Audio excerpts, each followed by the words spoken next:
तर आपण राजकीय समाजशास्त्र या पेपरच्या अनुषंगाने म्हणजे प्रामुख्याने S4 राज्यशास्त्र TYBA S4 या पेपरच्या अनुषंगाने आपण मागील बऱ्याच तासामध्ये राजकीय समाजशास्त्र म्हणजे काय, राजकीय समाजशास्त्राचा अर्थ, स्वरूप आणि व्याप्ती या घटकांचा आपण इथे अभ्यास केलेला आहे. या पहिल्या प्रकरणामध्येच राजकीय व्यवस्था हा एक त्याचा उपघटक आहे आणि याचा सुद्धा इथे आपल्याला आढावा घ्यायचा आहे. प्रामुख्याने राजकारणाच्या अभ्यासाचा केंद्रबिंदू हा पूर्वीच्या राज्यशास्त्रामध्ये सरकार असा होता आणि त्यात बदल झाला. हे पाश्चिमात्य राजकीय जे विचारवंत होते, ह्या विचारवंतांनी केवळ राज्यसंस्था आणि राज्याची कार्ये इतकाच अभ्यास या ठिकाणी त्यांनी केला होता. मात्र नंतरच्या कालखंडामध्ये साधारणतः दुसऱ्या महायुद्धानंतर जगात जे काही राजकीय अभ्यासाचे विविध दृष्टिकोन नंतरच्या कालखंडात पुढे आले, त्या कालखंडामुळे किंवा त्या बदलांमुळे राजकीय प्रक्रियेच्या अभ्यासात विशेष अशी या ठिकाणी भर पडलेली आहे.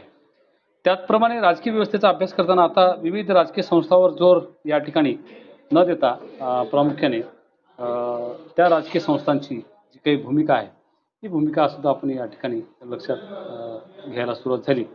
म्हणून राज्यशास्त्राच्या पारंपरिक अभ्यास पद्धतीत देखील या ठिकाणी बदल झाला आणि राज्यशास्त्राचे अभ्यासक आता पूर्वीच्या राज्यशास्त्राच्या अभ्यास पद्धतीपेक्षा थोड्याशा वेगळ्या पद्धतीने या ठिकाणी ते चर्चा करू लागले. ज्याला आपण सरकार बाह्य किंवा दोन भूमिका आहेत, एक संसदीय राजकारण आणि संसद बाह्य राजकारण. तर संसद बाह्य राजकारणाच्या बाबतीमध्ये मोठ्या प्रमाणामध्ये चर्चा चर्वण हे नंतरच्या कालखंडामध्ये होऊ लागली आणि त्यामुळे या घटकाच्या अंतर्गत आजपर्यंत सरकार बाह्य त्याला आपण आदान करणाऱ्या गोष्टी ज्या प्रधानावर परिणाम करत होत्या त्या दुर्लक्षित केल्या जात होत्या आणि त्यामुळे ईस्टर्न, आल्मंड, कपलान यांच्या मते सरकारच्या अनेक संरचना या ठिकाणी त्या पुढे येऊ लागल्या आणि त्यामुळे वास्तविकता संपूर्ण राजकीय व्यवस्थेचे ज्ञान मात्र त्यामुळे इथे होत नव्हते. आपण राजकीय व्यवस्थेचे स्वरूप या ठिकाणी बघत असताना खऱ्या अर्थाने राजकीय व्यवस्थेत त्या सर्व गोष्टींचा समावेश होतो किंवा केला जातो की ज्या प्रथम दर्शनी अराजकीय स्वरूपात किंवा अराजकीय असतात. म्हणजे राजकारणाच्या व्यतिरिक्त किंवा राजकारण नसताना ज्या ठिकाणी समाजामध्ये जे सामाजिक संस्था काम करतात, जसं विवाह संस्था आहे, कुटुंब संस्था आहे, धर्मसंस्था आहे, वित्त संस्था आहे, या संस्थांचा या ठिकाणी प्रथमदर्शनी अराजकीय संस्थांचा अभ्यास किंवा राजकारणावर परिणाम केला जातो. त्यानंतर आदान, ज्याला आउटपुट, इनपुट आणि फीडबॅक असं आपण म्हणतो, याचाही अभ्यास या ठिकाणी केला जाऊ लागला आणि त्या राजकीय महत्त्वाच्या गोष्टी आहेत हे सुद्धा इथे लक्षात येतं. जसं आपण जात फक्त सामाजिक संस्था असते आणि तिला एक सामाजिक संदर्भ असतो, तेव्हा ती राजकीय अवस्थेत येत नाही, तर ती राजकीय प्रक्रियेवर सुद्धा या ठिकाणी परिणाम करते आणि म्हणून समाजात घडणाऱ्या प्रत्येक घटना घडामोडींचा प्रत्यक्ष अप्रत्यक्ष परिणाम हा या ठिकाणी राजकीय व्यवस्थेत इथे पडत असतो. म्हणून राजकीय व्यवस्थेत त्या सर्व संकल्पनांचा समावेश किंवा अंतर्भाव केला जातो, ज्या संकल्पना केवळ एकाच देशाचे सरकार आणि राजकारण समजण्यास या ठिकाणी उपयुक्त नसतात, तर विश्वातील सर्व देशातील सरकार आणि राजकारण समजण्याला त्या अत्यंत उपयुक्त इथे ठरत असतात आणि त्यामुळे सर्व देशातील सरकार आणि त्या देशातील सरकार यांच्या बदलाची प्रक्रिया प्रामुख्याने सामाजिक बदलातून या ठिकाणी होताना दिसते आणि त्यामुळे राजकीय व्यवस्थेत सरकारची संरचना आणि सर्व राजकीय प्रक्रियांचा समावेश यामध्ये प्रामुख्याने केला जातो.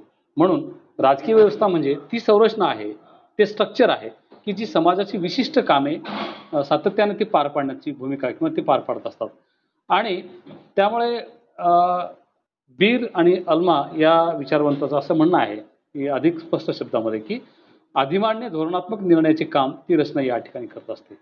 समाजाने राजकीय परिवर्तनाच्या माध्यमातून, राजकीय व्यवस्थेच्या माध्यमातून ज्या एका अभिजन वर्गाला, ज्या एका इलिट क्लासला जी मान्यता दिली जाते, ती तो अभिजन वर्ग किंवा तो जो राजकारणातल्या क्षेत्रातला सर्वोच्च स्थानी असलेला व्यक्ती आहे, वर्ग आहे, या वर्गाला ती निर्णय क्षमता किंवा धोरण निर्माणाची संधी या ठिकाणी देते.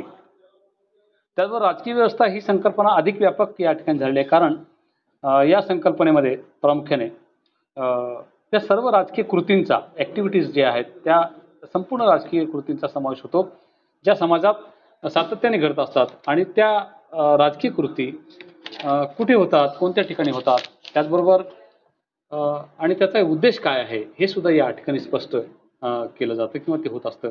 म्हणून ऑलमॅन आणि पॉवेल यांची जी काही डेफिनेशन आहे, ती डेफिनेशन सुद्धा या ठिकाणी इतकीच महत्त्वपूर्ण ठरते. खऱ्या अर्थाने राजकीय व्यवस्था यात 2 शब्दांचा समावेश आहे. व्यवस्था हा शब्द प्रामुख्याने आपल्याला जर आपण त्याचा विचार केला तर तो बायोलॉजिकल सिस्टीममधून आलेला आहे. म्हणजे तो जो शब्द आहे तो जीवशास्त्रातून आलेला आहे. मानवी शरीर रचनेच्या अनुषंगाने किंवा माध्यमातून तो शब्द या ठिकाणी पुढे आलेला आहे. म्हणजे विशिष्ट भूभागावर असणारा मानवी समुदाय ज्यात बलाचा उपयोग करणारी अधिमान्य सत्ता असते, तसेच सत्तेची मक्तेदारी असणारी व्यवस्था असते, म्हणजे ती राजकीय व्यवस्था आहे.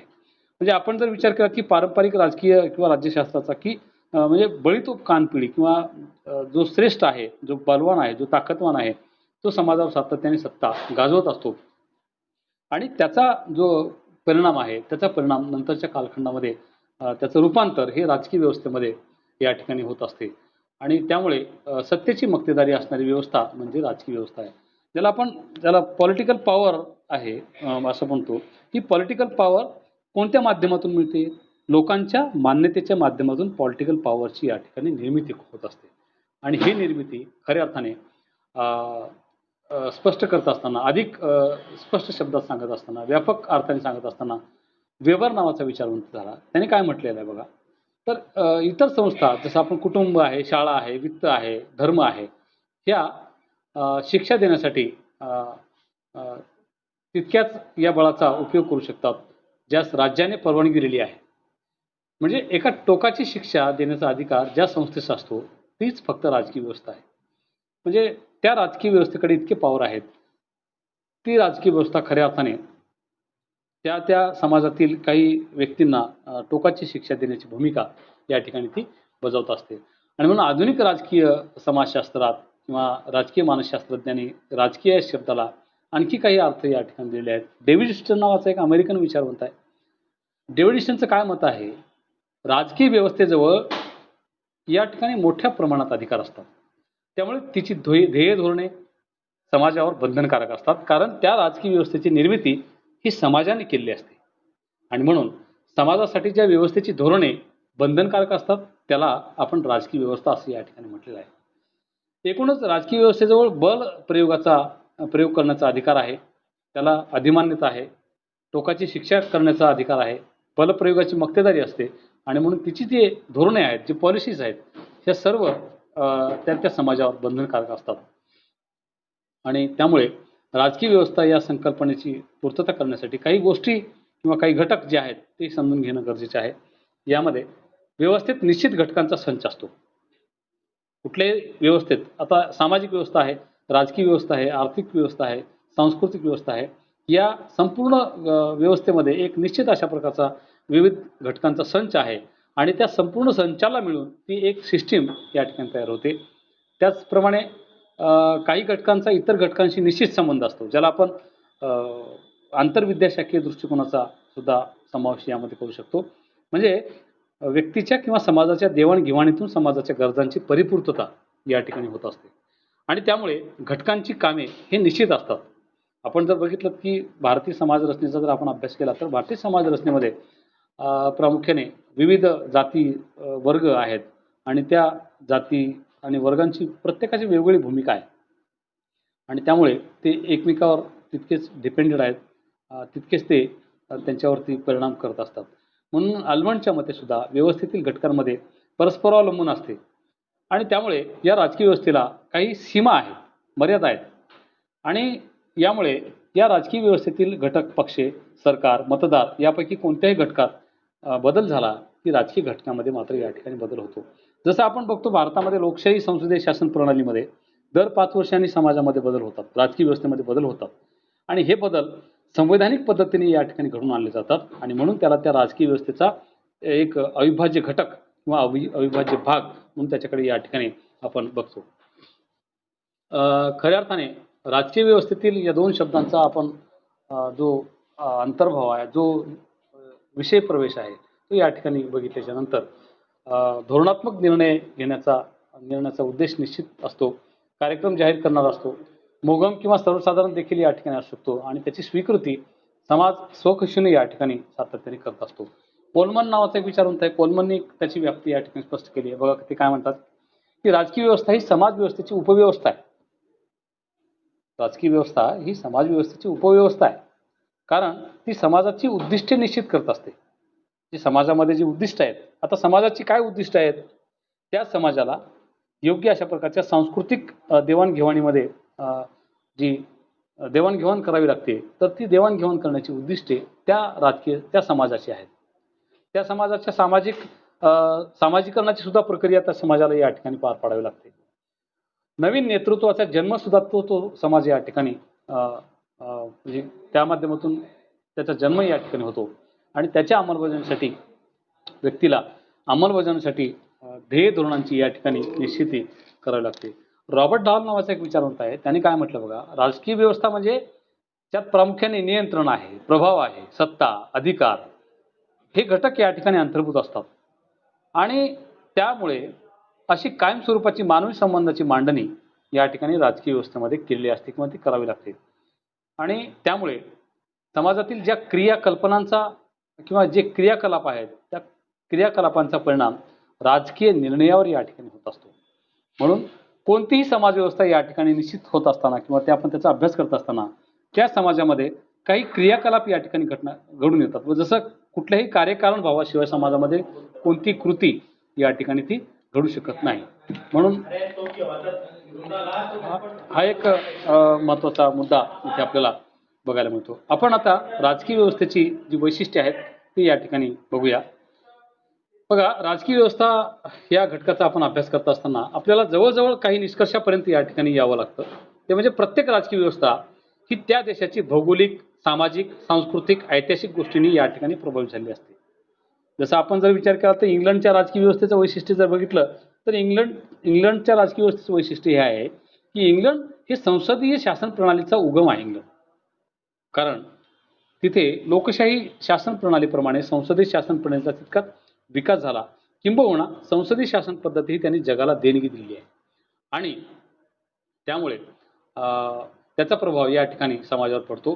परिणामतः प्रत्येक देशाची राजकीय व्यवस्था देशपरत्व वेगळी आहे. असे जरी असले तरी सर्व राजकीय व्यवस्थेत काही गोष्टी या ठिकाणी समान असतात. त्या गोष्टी राजकीय व्यवस्थेची एक विच्छेदक लक्षणे म्हणून त्या समजण्यास आपल्याला काही हरकत या ठिकाणी दिसत नाही. ग्रॅबेल आल्मेंडी या विचारवंताने, अभ्यासकाने काही राजकीय व्यवस्थेत दिसणाऱ्या गोष्टी शोधून काढल्या, त्याची काही वैशिष्ट्ये सांगितली किंवा लक्षणे आहेत ते आपण बघूया. पहिलं वैशिष्ट्य आहे व्यापकत्व.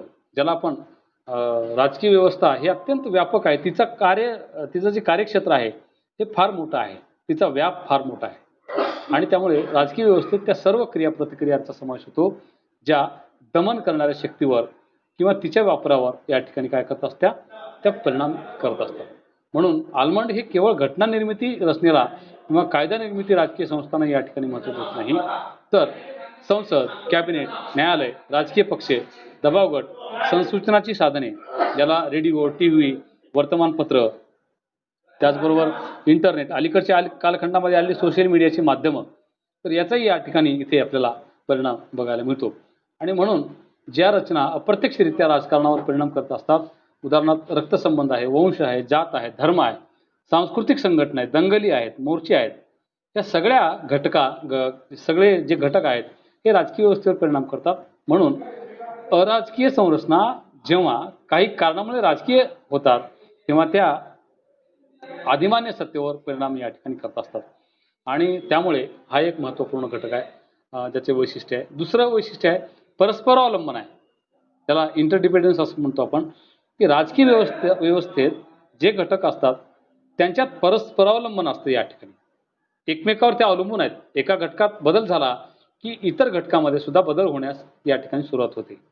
आपण जर बघितलं की राजकीय पक्ष, दबावगट यांच्यात बदल झाला की कायदेमंडळ, कार्यकारी मंडळ आणि न्यायमंडळ यांच्यातही या ठिकाणी बदल होतो. आणि म्हणून आधुनिक दळणवळणाच्या साधनामुळे आणि विकसित संसूचनाच्या तंत्रामुळे निर्वाचन प्रक्रियेवर या ठिकाणी बदल झालेला आहे. राजकीय पक्षांच्या काम करण्याच्या पद्धतीवर या ठिकाणी बदल झालेला आहे आणि त्यामुळे जगातील कुठलंही सरकार हे स्थिर स्वरूपाचं नसतं. त्याच्यामध्ये कालांतराने हळूहळू इथे बदल होताना दिसतो. म्हणून हे परस्परावलंबन सर्वच राजकीय व्यवस्थेमध्ये आपल्याला या ठिकाणी बघायला मिळते. त्यानंतर राजकीय व्यवस्थेला सीमा असते. राजकीय व्यवस्थेला काय आहे, एक प्रकारची सीमा आहे, मर्यादा आहे. प्रत्येक राजकीय व्यवस्थेला म्हणजे ही सीमा ती अवस्था किंवा बिंदू आहे की ज्या ठिकाणी एक राजकीय व्यवस्था संपते आणि दुसरी राजकीय व्यवस्था संपते. म्हणजे आज आपल्याकडे जी राजकीय व्यवस्था आहे त्या राजकीय व्यवस्थेचा ढाचा जरी एकच असला तर त्या राजकीय व्यवस्थेचं जे नेतृत्व आहे हे कालांतराने बदलत असते. तिचे अंतरंग बदलत असतात, तिचे बाह्यरंग या ठिकाणी बदलत असतात आणि त्यामुळे या दोन्हीतील भेद स्पष्ट करणारी रेषा म्हणजे सीमा रेषा होय. आणि त्यामुळे समाज व्यवस्था आणि राजकीय व्यवस्था यातील सीमा प्रत्येक देशात सारखी नसते. प्रत्येक व्यवस्थेची सीमा उदारमतवादी विचारसरणी स्वीकारलेल्या देशामध्ये या ठिकाणी आपल्याला ती बघायला मिळते आणि म्हणून हा एक इथे घटक महत्त्वाचा आहे. त्यानंतर राजकीय प्रभावाचे या ठिकाणी जे काही लक्षण सांगितले आहेत रॉबर्ट डहाले यांनी की राजकीय प्रभावाचे विषम वितरण या ठिकाणी होत असते. म्हणजे राजकीय व्यवस्था कोणत्याही प्रकारची असो, काही मोजक्या शक्तींचा प्रभाव राजकीय व्यवस्थेला या ठिकाणी सातत्याने पडतो, तर काहींचा कमी तर काहींचा प्रभाव शून्य या ठिकाणी असतो. याची सुद्धा उत्तर या ठिकाणी आपल्याला इथे बघायला मिळते. त्याचबरोबर संघर्ष मिटवण्याचे कार्य सुद्धा राजकीय व्यवस्थेला या ठिकाणी करावे लागते आणि त्यामुळे खऱ्या अर्थाने जी वैशिष्ट्ये या ठिकाणी राजकीय व्यवस्थेत सांगितली आहे त्यामध्ये सर्वच राजकीय व्यवस्था प्रामुख्याने संघर्ष मिटवण्याचे या ठिकाणी काम करतात आणि अर्थातच अराजकीय पातळीवर या ठिकाणी जे संघर्ष मिटवला जात असेल तर त्यात राजकीय व्यवस्था इथे हस्तक्षेप करत असते. म्हणून संघर्षाचे स्वरूप व्यापक होणार असेल तर राजकीय व्यवस्था ते मिटवण्याचे कार्य या ठिकाणी करते. त्याचप्रमाणे अधिमान्यता प्राप्तीसाठी धडपड सातत्याने होत असते. म्हणजे आजचा समाजातील सामान्य कार्यकर्ता भविष्य काळामध्ये कुठल्या तरी पदावर कुठल्या तरी राजकीय पक्षाचा नेता कुठल्या तरी मंडळावर किंवा कुठल्या तरी एखाद्या विभागावर आपली भूमिका किंवा आपला ठसा या ठिकाणी उमटवण्याचं काम करत असतो. म्हणून त्या व्यवस्थेला असे वाटते की तिची धोरणे आहेत, निर्णय आहे हे केवळ दंडशक्तीच्या धोरणामुळे लोकांनी या ठिकाणी पाळू नये, तर ती चांगली आहे, ती उपयुक्त आहेत म्हणून ती पाळावी. आणि त्यामुळे नागरिक व समाज जेव्हा राजकीय व्यवस्थेचे निर्णय आवश्यक आणि हितकारक आहेत म्हणून पाळतात तेव्हा त्या राजकीय व्यवस्थेला अधिमान्यता प्राप्त या ठिकाणी भूमिका स्वीकारावी लागते किंवा ती घ्यावी लागते. त्याचबरोबर प्रत्येक राजकीय व्यवस्था अधिमान्यतेकरता सातत्याने ती धडपड करत असते. कारण त्यामुळे राजकीय व्यवस्थेला कमीत कमी शक्तीद्वारे व साधनांद्वारे व्यवस्थापन या ठिकाणी करावे लागते. म्हणून व्यवस्थेला विश्वासार्हता प्राप्त होते. नेहमीच नोकरशाहीच्या विश्वासावर राज्य करणे शक्य नसते.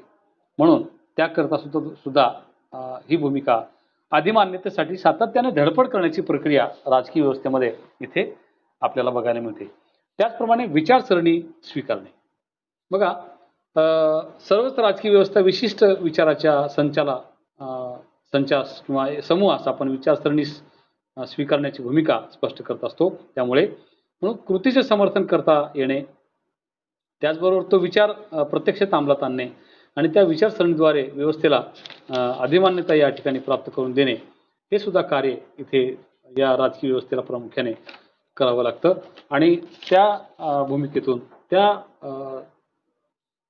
त्या मूल्याच्या माध्यमातून त्या राजकीय मूल्यांच्या माध्यमातून ती व्यवस्था इतर त्या समाजावरती ती निर्भर असते, ती त्याच्यावरती अवलंबून असते.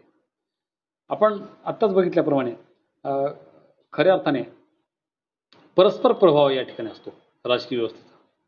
म्हणजे प्रत्येक राजकीय व्यवस्था ही व्यवस्थेच्या समूहात काम करत असते आणि त्यामुळे ती इतर व्यवस्थेवर प्रभाव पाडत असते आणि इतर व्यवस्थेवरूनच प्रभावित होत असते. म्हणून जागतिक घटनांचा, व्यापाराचा किंवा कराराचा परिणाम राजकीय व्यवस्थेवर सातत्याने या ठिकाणी होताना दिसतो.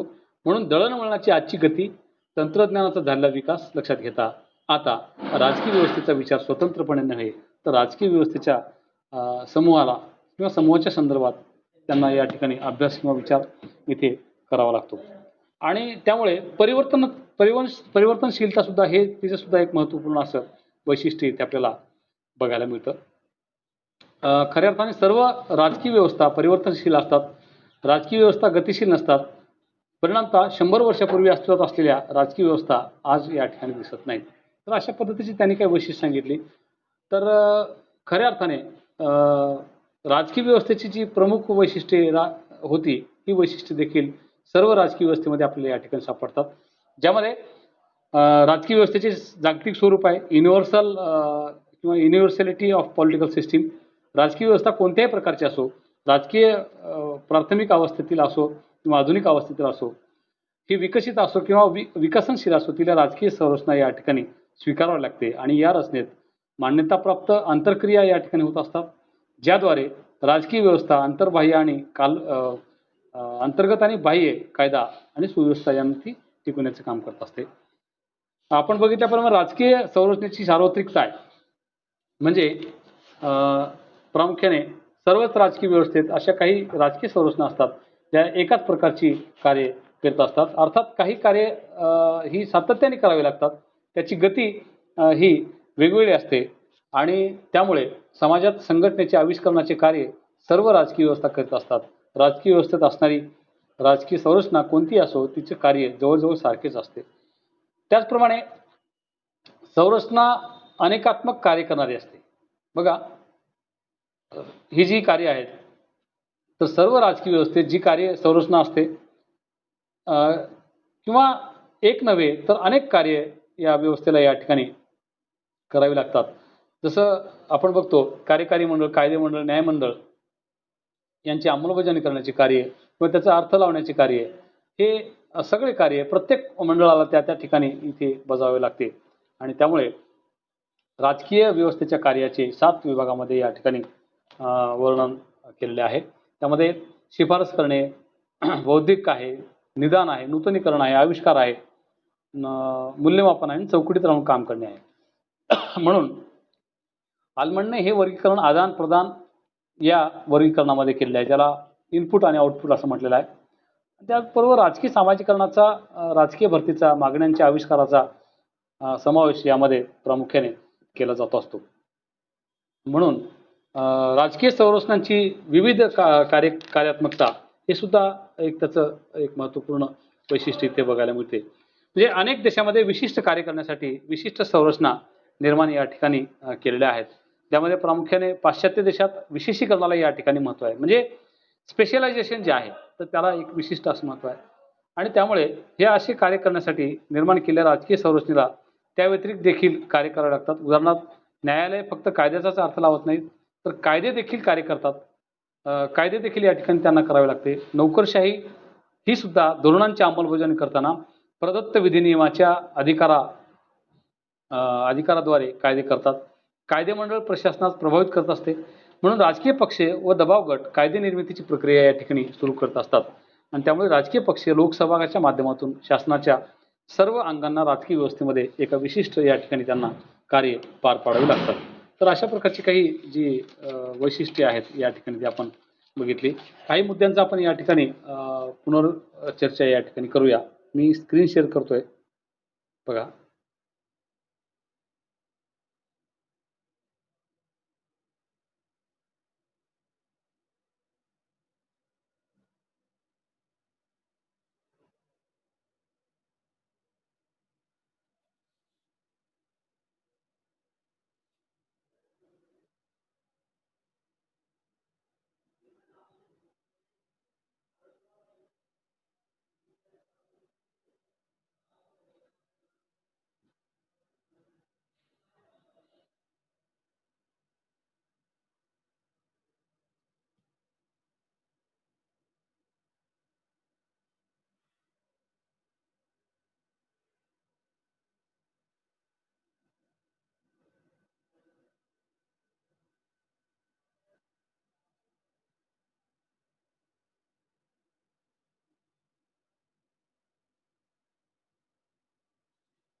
तर अशा पद्धतीने राजकीय व्यवस्थेची जी भूमिका आहे किंवा राजकीय व्यवस्थेचा अर्थ, स्वरूप आणि त्याची वैशिष्ट्ये किंवा त्याची व्यापकता जी आहे ती आपण इथे समजून घेतली आहे. तर हॅलो.